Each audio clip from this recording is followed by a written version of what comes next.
भक्ति माँ के बेटे ज्ञान और वैराग्य। जब हम अनदेखा को देखा करते हैं तो वो भक्ति हो गई गुरुदेव।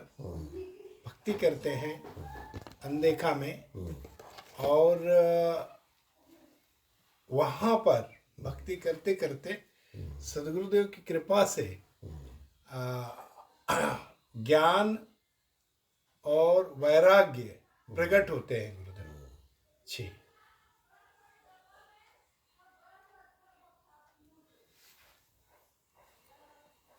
ज्ञान और वैराग्य जी अभी कलयुग में मूर्छित है जी। और भक्ति बहुत दुर्लभ है, क्योंकि भक्ति इनके पुत्र है ज्ञान और वैराग्य। तो जब तक उनके पुत्र सजग नहीं होंगे, मूर्छा से जगेंगे नहीं, तब तक भक्ति में प्रवेश नहीं होगा।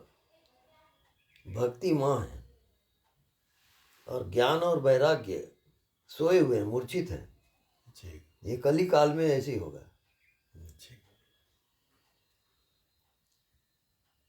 बहुत दुर्लभ चीज है।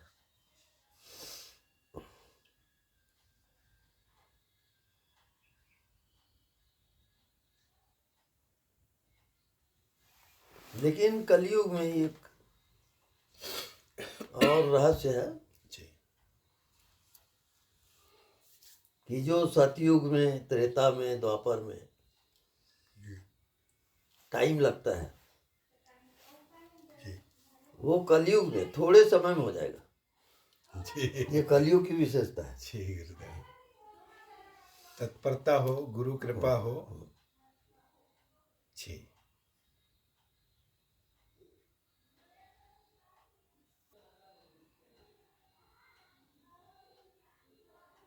जितना ठोस है, जैसे बर्फ, अब वो पिघला, पिघल के वो पानी हो गया। अब पानी को आप तपाए, अब पानी भाप हो गया। अब भाप नीचे नहीं जाएगा, पानी तक नीचे भाव है, और पानी जब भाप बनता है ऊपर जाएगा। तो बर्फ शरीर है, पानी मन है, और भाप आत्मा है। ये तीन अवस्था है अलग अलग।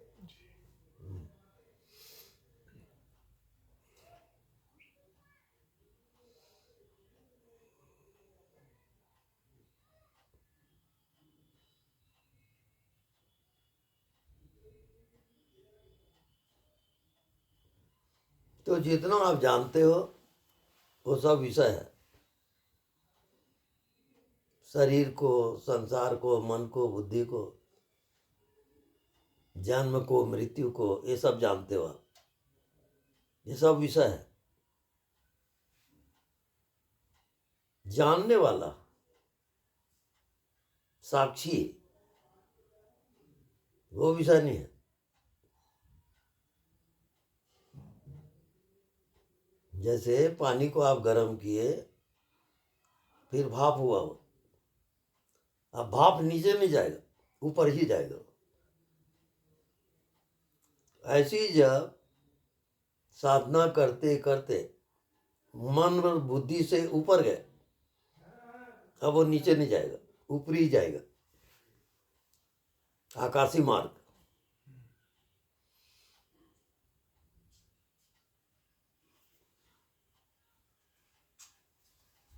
ठोस, तरल, फिर भाप।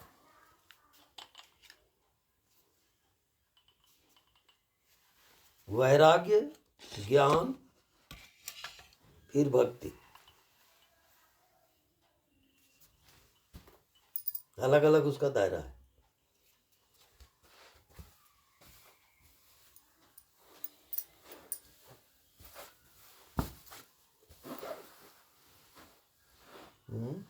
गुरुदेव मैं दे रहा था, आप ध्यान में थे। Okay okay. गुरुदेव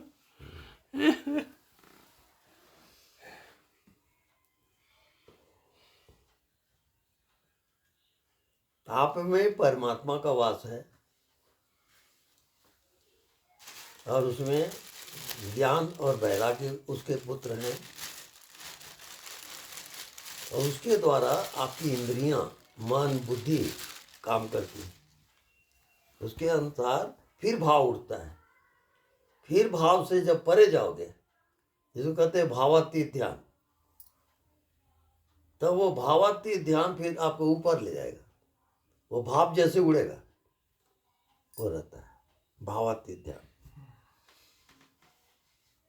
इस प्रकार से शरीर, मन, बुद्धि, ये सब के आप साक्षी होते होते जाओगे,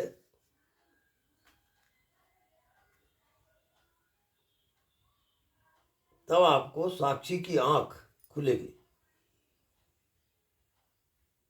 जब साक्षी की आंख खुलती है तो वो हर चीज, ज्ञात और अज्ञात, सबका साक्षी है। पूरे सृष्टि का वो साक्षी है।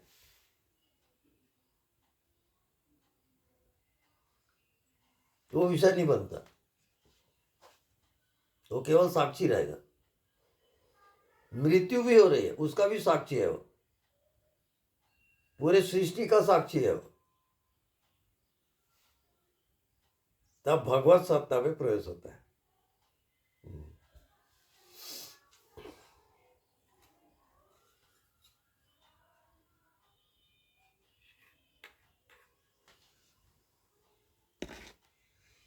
एक साथ है। जैसे कोई भी क्रिया आप कर रहे हो, जी चाय पी रहे हो, भोजन कर रहे हो, बातचीत कर रहे हो, व्यवहार कर रहे हो, हर क्रिया में ये सब उपस्थित रहते हैं। बर्फ रूप, पानी रूप, भाप रूप।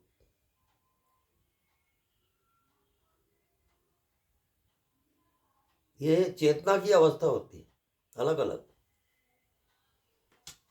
तो उसमें जितना आप समझ करके जियोगे, तब करोगे, वो स्टेज, वो अवस्था प्रकट होना शुरू हो जाता है।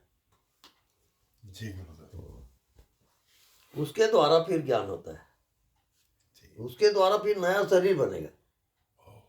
ये सब रहता है। जी वो जन्मों जन्मों के सौदा है, जी छोटी मोटी घटना नहीं है। जी।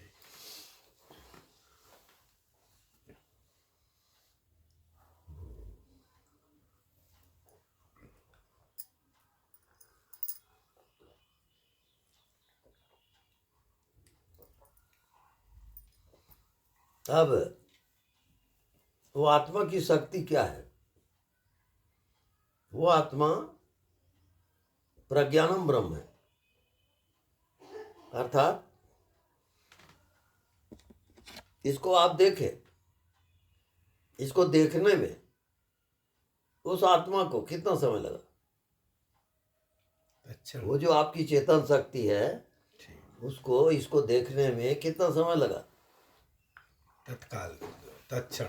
अब उसको पकड़ के बताओ आप। जी वो देखने वाले को पकड़ के बता, ये तो विषय हो गया ना। जी। विषय को जाना, तो जानने वाला कौन है? वहां जब तक आप जाओगे नहीं, आत्मा में नहीं जा सकते आप।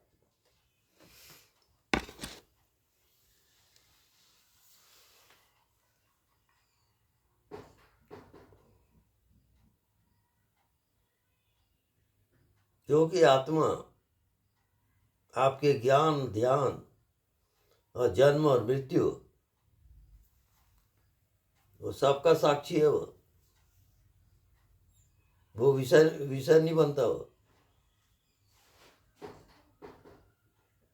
तो जिंदगी में जियो, साक्षी होकर जियो।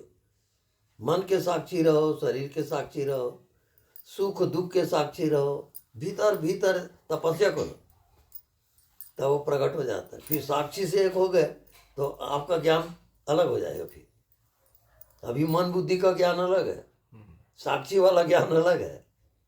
जी और ये छोटे से शरीर में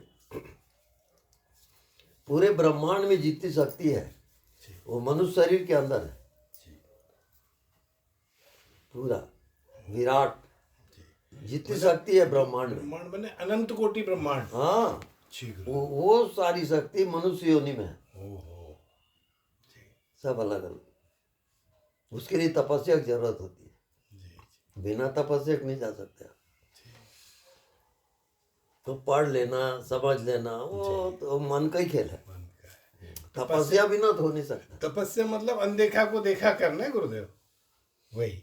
जी तप आधार सब सृष्टि भवानी। जी गुरुदेव। भगवान शंकर कह रहे हैं माता पार्वती से कि सारी सृष्टि का आधार तप है। जी गुरुदेव। तपई ब्रह्म, तपई विष्णु, तपई महेश। तो जब तक आप तप नहीं करोगे हाई स्टेज में नहीं जा सकते आप। जी आत्मज्ञान उससे होगा, तपस्या से। ठीक है। सुन लिए, समझ लिए और फिर छोड़ दिए, वो कई जन्म लग जाएगा वैसा करो तो। जी तपस्या, उसके सिवा उपाय नहीं। स्वामी जी, ये स्मृति बनी रहती है, वो भी तपस्या है? हाँ, तपस्या है वो। जी। तप आधार सब सृष्टि भवानी। पूरे सृष्टि का आधार तपस्या है। ब्रह्मा विष्णु महेश भी तपस्या करके हुए हैं। जितने साधन है वो सब तपस्या है।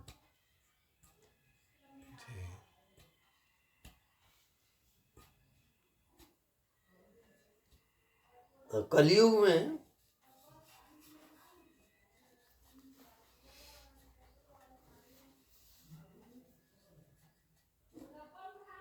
अलग अलग इसमें टाइम फैक्टर है।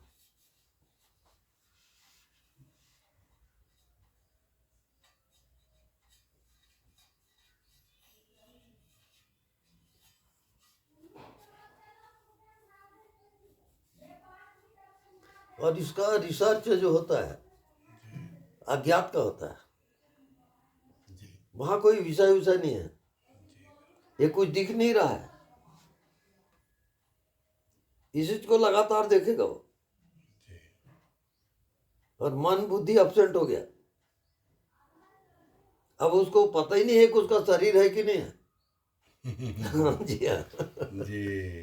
जैसे रात को नींद आती है ऐसी अवस्था आ जाती है, ओह। तो समाधि की अवस्था है।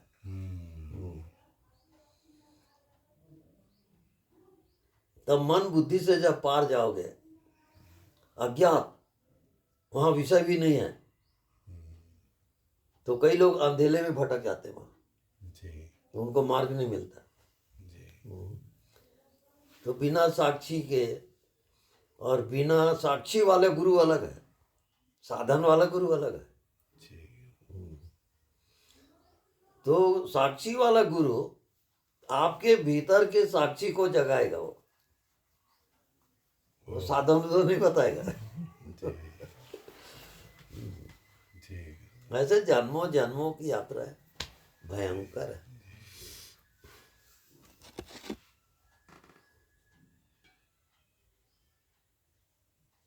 आप जितना जानते हो समझते हो उसको आपके भीतर और कोई जानता है, तो उसका आपको पता नहीं है। उसको कहते हैं अंतर्यामी। आपके मन बुद्धि में क्या क्या हो रहा है, आप क्या क्या कामना करते हो, वो राई रत्ती मालूम है उसको। उसको साखी गोपाल कहते हैं, उसको आत्मा कहते हैं। तो जानने वाला कौन? जैसे देखिए, आप इसको देखें, इसको देखने में जानने में आपको कितना समय लगा? अच्छा, टाइम बताइए। No time. No time. वो भगवान है। बाद में विषय आएगा, आप कहोगे नाम और रूप, इसका नाम कप, इसका नाम शरीर। अब चलो, अब वो छिप गया। जैसा प्रैक्टिकल का विषय है सब, उसमें जीते जाओगे तब प्रकट होता है वो। कई आवरण है इसके, बैठे का ना है।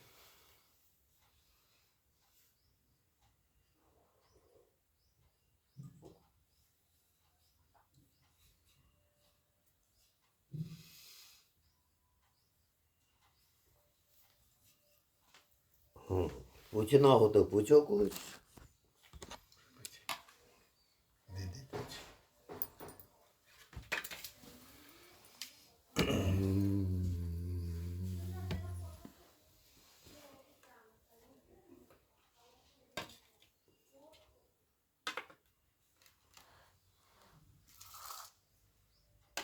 चाहे कितना भी आप शास्त्र पढ़ लो और कितनी भी साधना कर लो, जी गुरुदेव।